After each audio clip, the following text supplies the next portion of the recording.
Bir жылда менә бу Ших базар янындагы больницага бардым.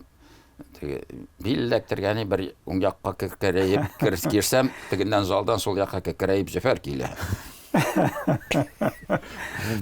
Хастаханада Хастаханада да бергә.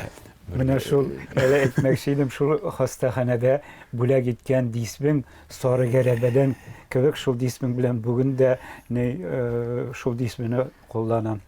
Әллә нинди асыл ташлардан теге бүләк иттеләр югыйсә дисбеләр дә юбилейларга нур синең шул дисбең сары гәрәбәдән дисбең әлдә тора бүген. Бу вакытта нитрадиционный медицина дигән әйбер бик көчле вакыт ие.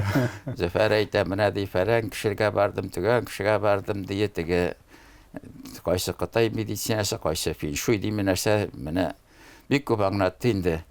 Мен әйтәм, нәтиҗәсе ничек әйтәм, менә син дә бер якка кекерәеп монда кергәнсең. Мин дә бер якка кекерәеп монда кирдем әйтәм.